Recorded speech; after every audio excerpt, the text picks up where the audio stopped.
Salut tout le monde et bienvenue pour cette nouvelle vidéo totalement improvisée. J'avais pas du tout prévu de la faire. Mais le monde doit savoir.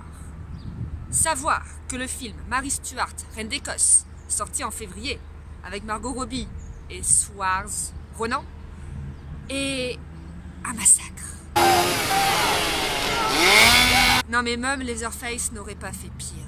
Je suis certaine qu'à chaque fois que ce film est diffusé, quelque part dans le monde, un professeur d'histoire se suicide. Bon, en fait je suis allée le voir hier au cinéma.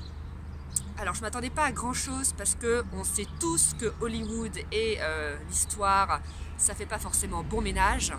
Mais là, faut que le ménage divorce. Hein. Non mais là c'est même pas prendre des libertés avec l'histoire. Non, non, c'est réécrire l'histoire. C'est pas un film historique, c'est, je sais pas, appeler ça de la science-fiction, de la fantasy ou un film d'horreur pour historien, j'en sais rien.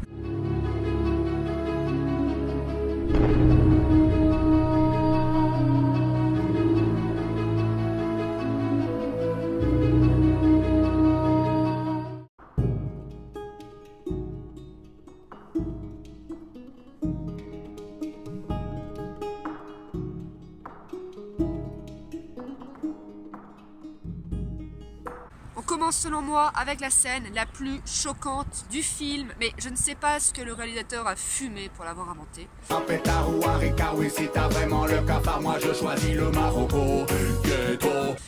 La rencontre entre Elizabeth et Mary Stuart. Oui, ils ont mis une rencontre entre les deux reines, mais rencontre qui n'a jamais existé. Elles ne se sont jamais vues physiquement. Alors pourquoi les mettre comme ça dans cette maison abandonnée, dans une forêt? Donc s'il vous plaît, oubliez cette scène si vous l'avez vue, sortez de là de votre tête. Un autre mensonge de ce film, et ça c'est plutôt un mensonge par omission, c'est l'exécution de Mary Stuart. Donc en fait, la scène s'arrête juste avant qu'on lui tranche la tête. Donc on voit une magnifique Marie toute vêtue d'écarlate, vraiment le cliché de la martyre qui s'en va à l'échafaud. Mais non, dans la vraie vie, c'était pas comme ça. D'ailleurs, l'exécution de Mary Stuart est considérée comme une des pires de l'histoire. Déjà, Marie, au moment de son exécution, ne ressemblait pas à ça. Elle ressemblait à ça. Bah oui, elle avait passé 19 ans en captivité. Elle avait passé 19 ans à manger, à prier, à manger, à prier, à jouer avec ses petits chiens. Donc forcément, Marie avait un petit peu changé. Et puis surtout, ce qui va lui arriver, c'était horrible. Hein. Quand je vous parlais de massacre tout à l'heure, c'était au sens figuré, mais aussi au sens propre. Donc on aurait pu s'imaginer qu'elle soit exécutée grâce à une épée. C'était comme ça qu'on décapitait les nobles. Eh ben non, elle a eu droit à une vieille hache qui n'avait pas été polie depuis des lustres. Il fallut 3 tentatives au bourreau avant de parvenir à la tuer. Donc je vous dis pas l'horreur, il y avait du sang partout, elle criait, et vous imaginez la douleur que cette pauvre femme eut. Et comme si c'était pas assez, sa tête roula sur le sol, donc le bourreau voulut la prendre, et là bah, soit sa perruque, soit ses cheveux se décollèrent, et la tête roula sur le sol, enfin un spectacle pathétique. La fin de vie de Marie est pathétique. God save the Queen! God save the Queen! How can I ever tell the Queen of this? Rien à voir avec l'image virginale que nous donne le film. Alors, un autre élément que j'ai pas compris, pourquoi avoir fait de Darnley un homosexuel? Non mais, qui a eu cette idée? Je veux dire, à part mettre le tampon LGBT friendly sur le film, à quoi ça sert?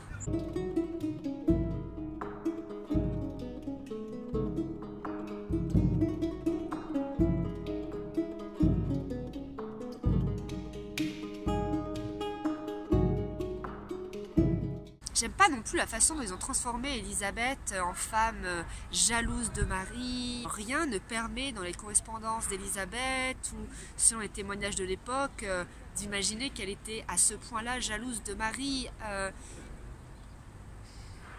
C'est du fantasme. Je reproche vraiment à ce film d'avoir montré ces femmes mais sous des faux jours. D'avoir même inversé les rôles.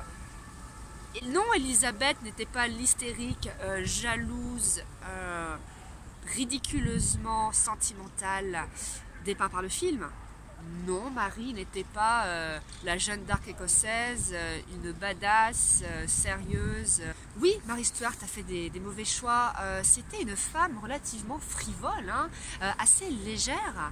Regardez son mariage avec Lord Darnley. Dans le film, on fait passer ce mariage pour un choix politique. Mais non, en fait c'était une grande romantique, Mary Stuart, et quand elle a vu Darnley, elle est tombée follement amoureuse de lui. Son entourage lui disait de ne pas l'épouser, que c'était pas un homme pour elle, mais elle n'a eu rien à faire, un cœur d'artichaut. À force de vouloir l'ériger en modèle de femme forte, d'héroïne, il passe à côté du personnage.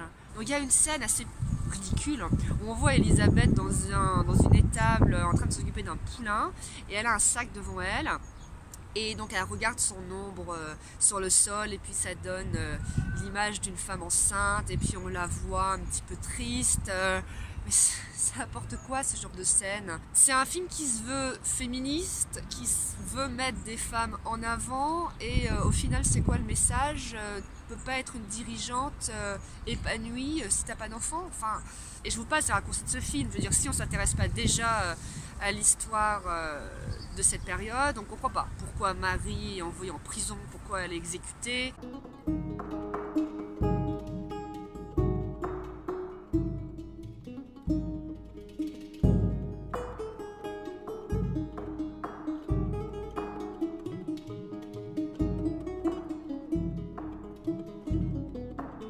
À croire le film, ça a été comme ça une décision soudaine d'Elisabeth. Mais non, je le répète, la captivité de Marie, elle a duré 19 ans. Pourquoi elle a été exécutée? Pour plusieurs raisons. Elle a été victime d'un complot de la part notamment de Walsingham, donc un des proches d'Elisabeth. Tant que Marie était en vie, les catholiques écossais gardaient un espoir de la faire s'évader et monter sur le trône. Et un attentat a été déjoué.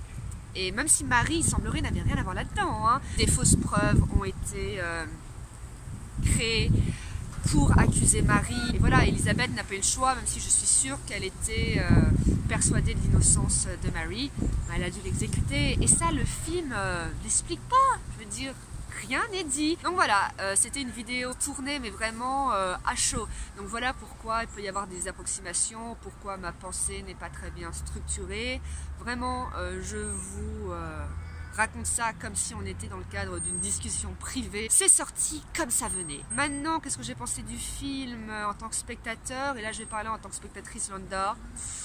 Il y avait des beaux décors, surtout ce film en Écosse, des beaux costumes, beaucoup de longueur. Je pense qu'on aurait pu facilement amputer 20 minutes du film. Ça reste un spectacle correct, mais franchement, si vous vous intéressez à l'histoire de cette période, je vous déconseille d'aller le voir, ça va vous énerver plus qu'autre chose en fait. Donc moi, je vous dis à bientôt pour une vidéo plus conventionnelle cette fois-ci. Salut!